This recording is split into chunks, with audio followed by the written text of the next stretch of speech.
अध्यक्ष जी, मैंने छोटा बिल है, छोटी चर्चा होगी। हाँ, छोटी चर्चा कर लो आप। लेकिन छोटा उत्तर दे दो। एक बात की बहुत प्रसन्नता है कि मेरे विषय में जो हमारे माननीय चाहे हमारे दादा हों या बाकी मित्र हों, वकीलों की बात की गई, लेकिन आज तो इतना विद्वतापूर्वक मैंने टिप्पणी देखी। मैं अभिनंदन करूंगा सारे मेंबर्स का। I want to commend the knowledge, understanding of arbitration proceeding of all the non-lawyer members also, and I am placing on record my deep appreciation the way all of you have conducted. Therefore, just to, for the paucity of time, I am not going to details of all the names. Sir, मैं कुछ general बातें पहले कहना चाहता हूँ। काफी चर्चा की गई। I will speak mixed, Hindi and English both. That what are you doing?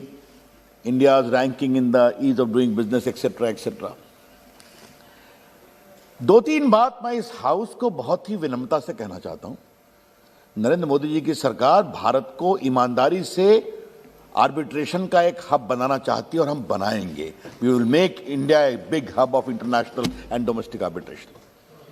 We don't say for the, and all these exercises are basically designed for that, कि अगर इस लॉ के इम्प्लीमेंटेशन में कुछ कमियां महसूस हुई तो हमको लगा कि नहीं, इसको ठीक करना चाहिए। पर just to recall value sir, आते ही इस समय विभाग को मैं देख रहा था। We set up a big committee headed by justice Shri Krishna, former supreme court जज, मेनी अदर जजेस where there retired, to give recommendations. उन्होंने क्या रिकमेंड किया? बात जो मिस्टर गल्ला सेड कि India needs to have big fillip for institutional arbitration. And I want to convey to this house that I have got all the list. India today, sir, has got 36 institutional arbitration. I want India to have 500 institutional arbitration. I want India to have district level institutional arbitration. Sir, जब ये मैं bill बना रहा था तो मैंने विभाग को कहा कि जरा मुझे मैप पर दिखाओ कि कहां-कहां इंस्टीट्यूशन है। तो to my utter shock and surprise, sir, whole of North India except Delhi, Eastern India except Calcutta, including your state and my state, had no institutional arbitration. तो हमने कहा ऐसे तो काम नहीं चलेगा. Then we created a proper arbitration council of India which shall grade institution. अब बार-बार लोग कह रहे हैं कि डिले होता है, तो एक अच्छे ग्रेडेड इंस्टीट्यूशन का एक ये भी प्रिंसिपल होगा कि इनके यहां आर्बिट्रेशन केस का फैसला कितने दिन में होता है. And the institution which delivers it fast will have greater clientele and greater acceptability. An institution where decisions are taken on merit, not on corruption, integrity, will have greater acceptability. An institution where the arbitrators are more qualified, diverse. Mr. Galla, I wish to tell you, when I was making this bill, I said technology is a very extraordinary subject. Everything cannot be done by judges only. Can we have eminent people of technology to decide technological dispute? We must have that flexibility. Therefore, sir, the first thing which we did today, this removing Schedule 8, I must compliment the idea came from your suggestion that we must give the flexibility to the Arbitration Council of India to lay down the norms of eligibility of all the arbitrators. And I want to make it very clear, sir. Foreign arbitrators are welcome in India, and this I am not saying today. If you see section 11, which we have drafted, I would like to read for a moment here. I thought I must clarify this confusion from the floor of this house itself, sir, that, sir, give me one time, sir. Yes, sir. This clearly said, sir, section 11, yes. Just a minute. Section 11. Appointment of arbitrators. A person of any nationality may be made an arbitrator. तो भारत क्या दुनिया में कहीं से भी arbitrator आ जाए? तो उसके लिए कोई इसमें बदलाव करना जरूरी है. We have a very open mind.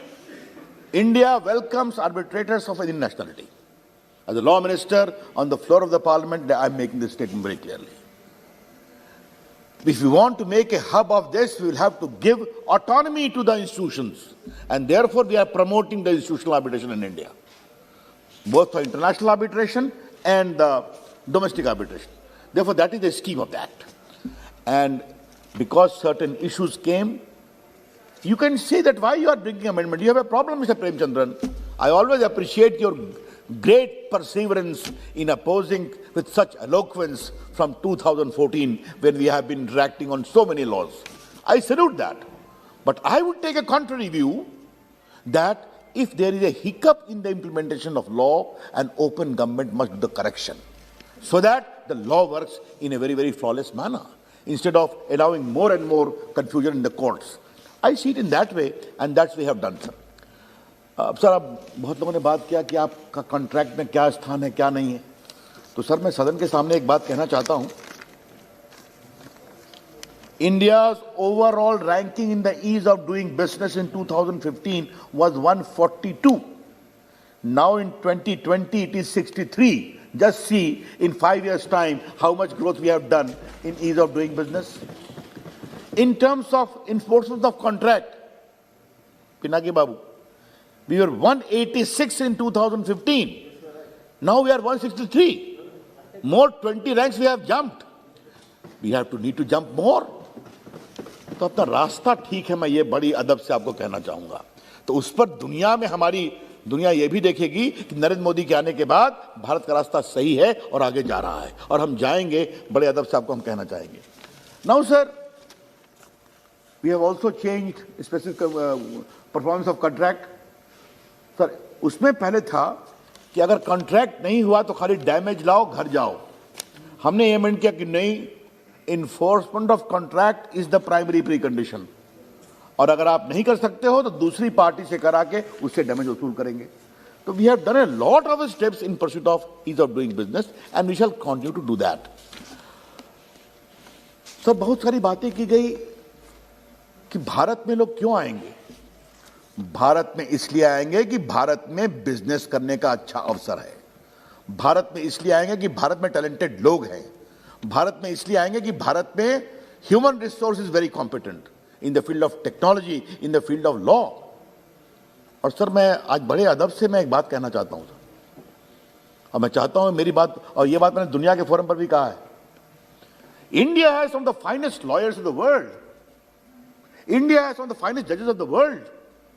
But I see a new kind of monopoly happening in arbitration proceedings. Why? I'm staring at you. Why? बस ऐसे ज्यादा नहीं बोलूंगा, कुछ संकेत नहीं बोलने दीजिए लॉ मिनिस्टर को. समझ गए? क्योंकि आज मुझसे बहुत सवाल पूछे गए. मैं चाहता हूं कि भारत के जजेस की भी दुनिया में उसी तरह से इज्जत मिले जिसके वो लायक हैं. ये नहीं होगा. And I am very clear, mister my good friend, any kind of neo-imperialism in the arbitration and adjudication is not acceptable to me. India is a rising power. Therefore, India's judges, India's lawyers should also be given due respect globally. Sir, एक बात और आती है sir कि आपने किया क्यों है. सर, मैं ऑर्डिनेंस तो बाद में आऊंगा सर. सर, दुनिया का सर एक दस्तूर क्या बन रहा है, क्योंकि सर इस विषय पर मैंने दुनिया में देखा. मैं लंदन में गया, मैं बाकी जगहों में गया. दुनिया में जिस तरह से इन्वेस्टमेंट ट्रीटी है सर, उसको लेकर बड़ी मशक्कत है.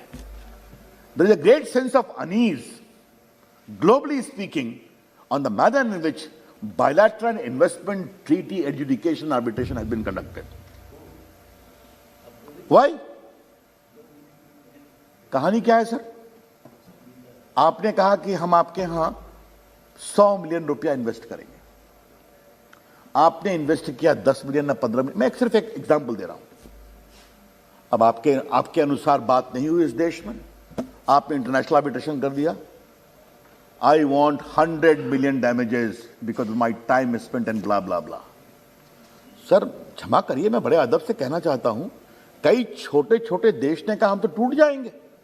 जिस तरह से बायलैटरल इन्वेस्टमेंट ट्रीटी हमारे छोटे देश के हितों के खिलाफ चल रही है. And when I started, I was myself amazed. Why is it that in bilateral investment treaty we don't see heavy punitive damages against big countries, whether in Europe and America? Why? Today, be it South Africa, be it Russia, all of them are having a great sense of unease. We don't want to join this international architecture of bilateral investment treaty. और सभी भारत की ओर देखते हैं sir कि भारत क्या कर रहा है.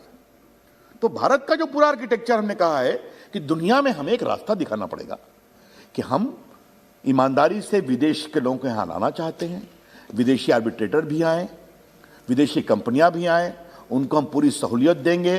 We will give them all the facility to have a complete good friendly arbitration regime for quick adjudication of the dispute. और सर मैं इसको देखता हूं सर, मैं आऊंगा क्योंकि कई सवाल किए इसलिए मुझे इसको थोड़ा व्यापकता में बताना पड़ा। मैंने इसलिए कहा कि भारत में एक बार ये पूरा सिस्टम एक्टिव हो जाएगा तो ऐसे कई इंस्टीट्यूशंस अपने आप डेवलप करेंगे कि एक सिंगापुर ही नहीं, हमारी कोशिश है कि भारत में कई सिंगापुर बने।